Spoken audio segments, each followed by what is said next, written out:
Alright, welcome. This video is for two people. Those who sell things, whether it's products, services, whatever it is. If you have to sell, this is for you. And number two, people who buy things. So you're a consumer. You buy sweets, chocolates, clothes, cars, houses. This video aims to talk to you about why people buy. For two reasons. One, to help you get more customers. And two, to help you understand why you spend your money so you can spend less of it in the areas that you don't want to spend as much as you do. We're going to touch on consumer psychology. So understanding what you can do to help and motivate and encourage your target audience to buy from you. And of course, like I said, get you to understand what's happening psychologically as to why you buy the things you buy. Hi, if we've not met before, my name is Krystle McGilvery and I'm the founder of a company called Mind Over Money, a finance and behaviour change company. I'm also a chartered accountant and I've been working with people like yourselves for over 15 years, supporting individuals to improve their relationship and financial situation and helping founders and business owners improve their business finances. Let's dive into this exciting topic. Now, have you ever found yourself clicking buy now and wondered, did I actually need that? Why did I press buy? Well, that is either the power of marketing or maybe you generally did need the thing. Now in this video, we're going to dive into 5 key areas to understand the mental models and what's going on psychologically that motivates people to buy things. As I said, this will be useful for you if you're trying to sell things and useful for you if you're trying to improve your relationship with money and be less impulsive maybe. Those of you who are maybe really early in your business journey and aren't actually at the point of selling, this is also, of course, very useful information for you to know before you actually go live. Let's dive in. Now, let's talk about the most obvious one, which is emotional drivers.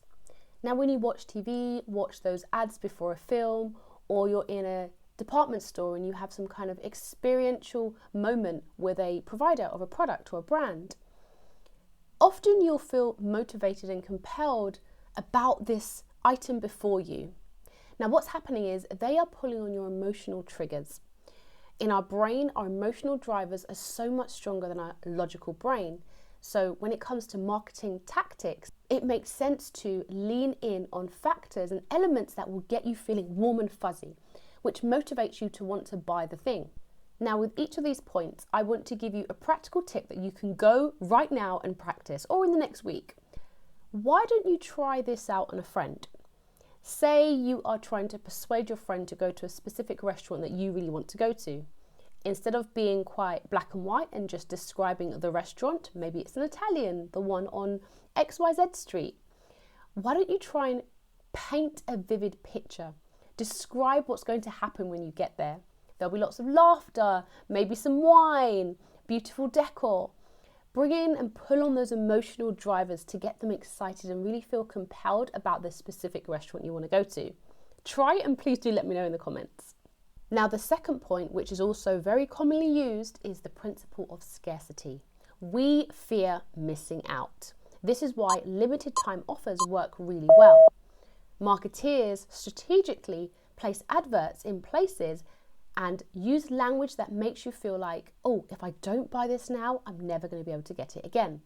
Again, this can work for you as a business owner, and be wary if you're a consumer. Try to understand, why did you buy this thing? Did it say a limited time offer? Now, the practical tip. This would work maybe if you make things or you have something available that you could offer to your friends and family. Post a picture on maybe your social media and say you have 5 of whatever the thing is, and it's only available for the first 5 people that comment on your picture, and see how quickly people respond. Now those first 2 points spoke mainly about consumer psychology. For these final 3 points, we'll be talking about the buyer's journey. Mental model 3 is all about building trust. Now if we think about brands that we buy from them because we trust them, we know them, we're familiar with them, we've seen them long enough on social media, in public spaces. We feel connected to them and we trust what they stand for. Now, this is a cornerstone of buyer psychology and getting somebody to buy your products or services. In terms of bringing this into your day-to-day life and trying to implement these mental models into the way you interact day-to-day, consider how you act and how you carry yourself with your friends and family. Try making sure to keep your word. When you keep your word, people remember you as someone they can rely upon. Therefore, they begin to trust you. So when it comes to you wanting them to do what you want to do, it's more likely to be a yes, and they will agree because they trust you and they know that you keep your word. Now, this psychological phenomena really does make me laugh.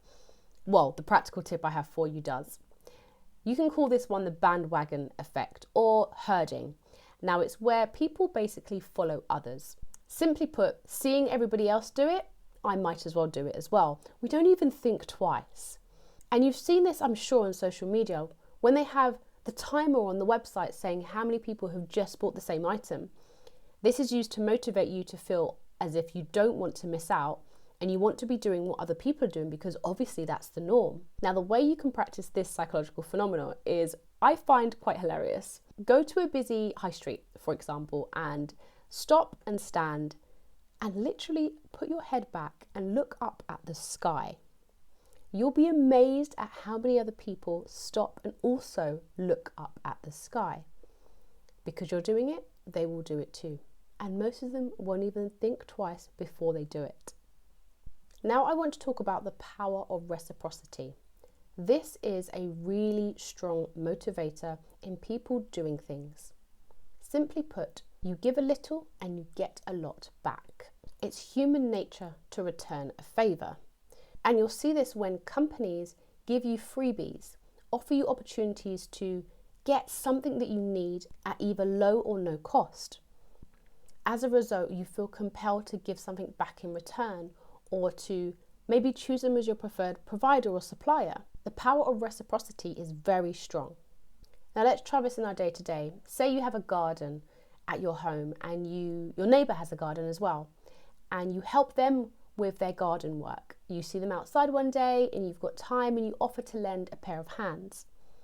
You may find that when you go on holiday in the next few months, they'll be very happy to help you with your garden and look after your plants while you're away. That would be the power of reciprocity at play.